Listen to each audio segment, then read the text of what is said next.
नमस्कार। मैं डॉक्टर शैलेंद्र कुमार सिंह, राजकीय महाविद्यालय भतरोज खान, अल्मोड़ा। आज का हमारा अर्थशास्त्र के अंतर्गत मुख्य विषय है पूर्ण प्रतियोगिता के अंतर्गत फर्म संतुलन। पूर्ण प्रतियोगिता बाजार की वो दशा होती है जहां पर अनंत क्रेता और विक्रेता पाए जाते हैं। वस्तु का मूल्य बाजार में सभी जगह समान होता है। बाजार का ज्ञान क्रेता को पूर्ण रूप से होता है और विक्रेता को होता है। इस प्रकार पूर्ण प्रतियोगिता वास्तव में एक प्रकार की सबसे अच्छी दशा बाजार की होती है। Professor JK. मेहता ने कहा, यह वास्तव में स्वर्गिक है, अर्थात स्वर्ग में ऐसी दशा होती है। पूर्ण प्रतियोगिता के अंतर्गत उद्योग और फर्म दो यूनिट होती हैं। उद्योग समस्त अर्थव्यवस्था की फर्मों का योग है। जैसे चीनी उद्योग है, जितनी भारत में चीनी फर्में हैं, उनको एक में कर दिया जाए तो उसको हम चीनी उद्योग कहेंगे। इसी प्रकार कपड़ा उद्योग है। तो उद्योग फर्मों के समूह को कहते हैं। उद्योग का कार्य है कि समस्त अर्थव्यवस्था से मांग एवं पूर्ति का अध्ययन करना और उसके आधार पर संतुलित मूल्य फर्मों को देना। फर्में इस संतुलित मूल्य पर अपने लाभ को अधिकतम करती हैं। अर्थात फर्म का उद्देश्य केवल आउटपुट डिटर्मिनेशन होता है, क्योंकि मूल्य उसे उद्योग द्वारा प्राप्त होता है। इस प्रकार एक फर्म मूल्य को फर्म से गेन करता है और इसका एकमात्र काम है आउटपुट डिटर्मिनेशन।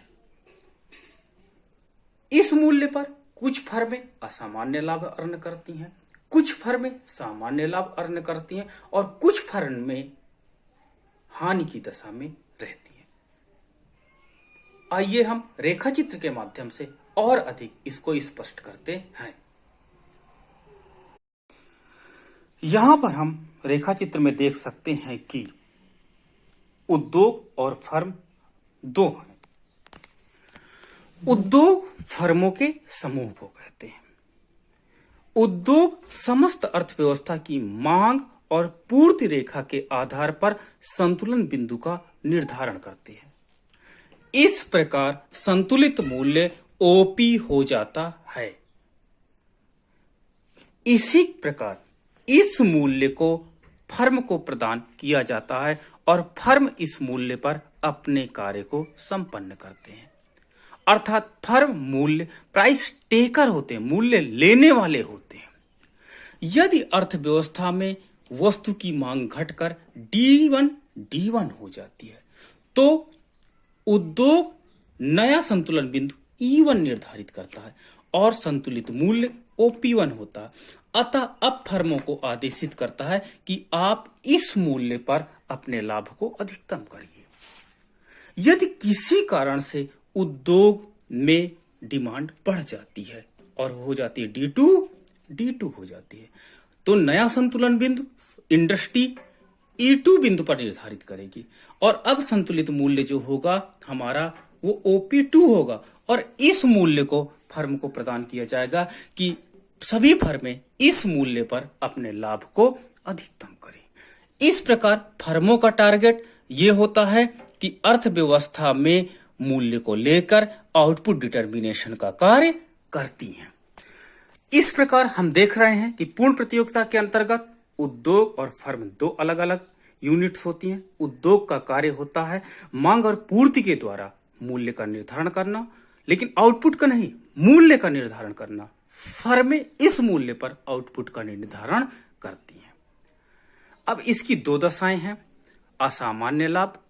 इसकी दो दशाएं हैं, अल्पकाल और दीर्घकाल। अतः हम अल्पकाल और दीर्घकाल में मूल्य और लाभ की गणना करेंगे। यहां हम अल्पकाल के अंतर्गत सुपर नॉर्मल कंडीशन को डिस्कस कर रहे हैं। सुपर नॉर्मल कंडीशन वो कंडीशन होती है जब इंडस्ट्री द्वारा प्रदान किया गया मूल्य फर्म की औसत लागत से अधिक हो, यानी जब ऐसा मूल्य प्राप्त हो जो फर्म की लागत से अधिक हो तो अतः फर्म को सुपर नॉर्मल प्रॉफिट प्राप्त होगा। इस रेखा चित्र में हम देख रहे हैं क्या कि OP price, this price is given by industry, अतः इस प्राइस पर फर्म को अपने लाभ को अधिकतम करना है। फर्म की औसत लागत एसी ये है, एसी को लोअर पॉइंट को काट करके मार्जिनल कॉस्ट जाती है। इक्विलिब्रियम पॉइंट ई होगा, इक्विलिब्रियम पॉइंट ई होगा, अतः ई हमारा इक्विलिब्रियम पॉइंट है। इक्विलिब्रियम पॉइंट क्यों है? क्योंकि यहां पर मार्जिनल रेवेन्यू और मार्जिनल कॉस्ट दोनों बराबर है।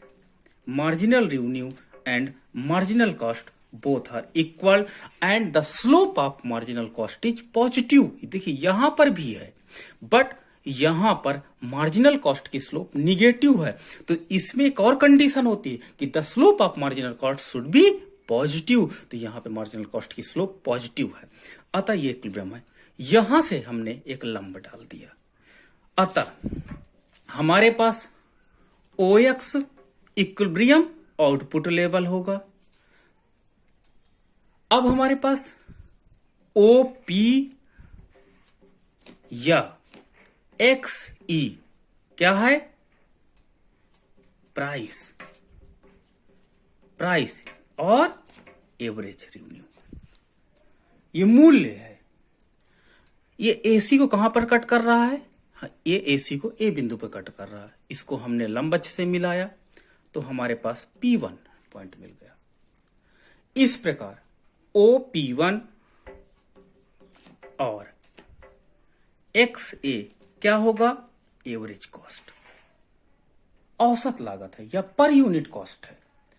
इस प्रकार मूल्य वस्तु का इतना है, लागत इतनी है, अतः AE क्या होगा? AE या P1P पर यूनिट प्रॉफिट होगा, पर यूनिट प्रॉफिट होगा। अतः चतुर्भुज, ये हमारे पास रेक्टेंगल, ये चतुर्भुज PP1 AE will be total super normal profit होगा, टोटल सुपर नॉर्मल प्रॉफिट होगा। इस प्रकार फर्म को इतना सुपर नॉर्मल प्रॉफिट प्राप्त होगा। आइए हम दूसरी स्थिति हानि की डिस्कस करते हैं। यहां पर हम देखते हैं क्या, लॉस शॉर्ट टर्म में जब किसी वस्तु का मूल्य उसकी औसत लागत से कम हो तो इस कंडीशन को हम लॉस कहते हैं। सीधा मतलब है लागत ज्यादा है और मूल्य कम है। यह मूल्य रेखा that is given by industry to the firm. Firm की औसत लागत देखिए AC, देखिए मूल्य कम है, औसत लागत ज्यादा है।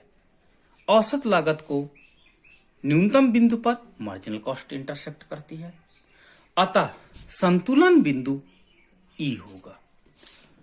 E संतुलन बिंदु क्यों होगा? क्योंकि यहां पर इक्विलिब्रियम पॉइंट है, क्योंकि यहां पर मार्जिनल रेवेन्यू और मार्जिनल कॉस्ट दोनों बराबर है और the slope of marginal cost is positive, अतः हम यहां से एक लंब डालते हैं। Then OX will be output level, equilibrium output level of the firm, यानी फर्म इतनी वस्तुओं का उत्पादन करेगी। अब इस रेखा को हम आगे बढ़ा देते हैं। ये AC को A पॉइंट पर टच करती है, इसको हम यहां पे बढ़ाते हैं, दैट इज कॉल्ड OP1। अब देखो XE या OP क्या होगा? प्राइस होगा। XA और OP1 क्या होगा? एवरेज कॉस्ट होगा। देखिए लागत ज्यादा है और मूल्य कम है, तो ए ई क्या होगा? ए ई या P1P पर यूनिट लॉस होगा, पर यूनिट लॉस है। तो ये हमारे पास जो रेक्टेंगल है, रेक्टेंगल आपका P1P E A will be total loss होगा। अतः फर्म को टोटल इतना लॉस उठाना पड़ेगा। इस प्रकार हमने price determination under the loss condition of the firm हमने सीखा। अब हम सामान्य लाभ की गणना करेंगे। यहां पर हम सामान्य लाभ के अंतर्गत देखते हैं कि सामान्य लाभ के अंतर्गत किसी वस्तु का मूल्य उसकी औसत लागत के बराबर होता है। ये प्राइस है, OP price is given by industry to a firm. Average cost जो कि प्राइस लाइन को टेंजेंट होती जा रही है, स्पर्श करती जा रही है। एसी कॉस्ट को मार्जिनल कॉस्ट लोअर पॉइंट से इंटरसेक्ट करते हुए निकल रही है। ये हमारे पास A R equal to M R है। तो हमारे पास ई इक्विलिब्रियम पॉइंट होगा। क्यों? क्योंकि यहां पर मार्जिनल रेवेन्यू मार्जिनल कॉस्ट के बराबर है और the slope of marginal cost is positive. हमने यहां से एक लंब डाला, तो ओ एक्स क्या होगा? हमारे पास O X equilibrium output level of the firm होगा। यानी फर्म इतनी वस्तुओं को उत्पादन करेगी। अब यहां पर देखते हैं एक्स ई या ओपी क्या रिप्रेजेंट कर रही है? प्राइस को रिप्रेजेंट कर रही है एंड एवरेज कॉस्ट को रिप्रेजेंट कर रही है। Price and average cost both are equal, दोनों बराबर है। अतः firm gain only normal profit. और नॉर्मल प्रॉफिट हमने जानते हैं कि वो दशा होती है जब अर्थव्यवस्था में किसी उत्पादक को उतना प्राप्त होता है ताकि वो बिजनेस में केवल बना रहे, उद्योग छोड़ करके ना चला जाए। अतः फर्म को सामान्य लाभ प्राप्त हो रहा है। अब आइए दीर्घकाल के अंतर्गत देखते हैं। दीर्घकाल बाजार की वो दशा होती है जहां पर उत्पादक के पास इतना समय होता है कि मांग के अनुसार पूर्ति कर सके। अतः जब मांग के अनुसार पूर्ति कर सकता है तो price is always equal to average cost. मूल्य और लागत सदैव बराबर होते हैं। अतः ये हमारे पास लॉन्ग रन एवरेज कॉस्ट है। इसको लोअर पॉइंट से कट करके जा रही है long run marginal cost. Equilibrium point हमारा ई हो जाता है। ई हमारा इक्विलिब्रियम पॉइंट है जहां पर marginal revenue equal to long run marginal cost के and the slope of long run marginal cost should be equal to positive. ये पॉजिटिव होना चाहिए। यहां से हमने एक लंब डाला। हमारे पास ओ एक्स क्या होगा? O X will be output level. ये इक्विलिब्रियम आउटपुट है, यानी इतना हम उत्पादन करेंगे। अतः एक्स ई और ओ पी ये क्या होगा? ये दोनों चीजें हैं प्राइस को एंड एवरेज कॉस्ट को रिप्रेजेंट कर रही हैं।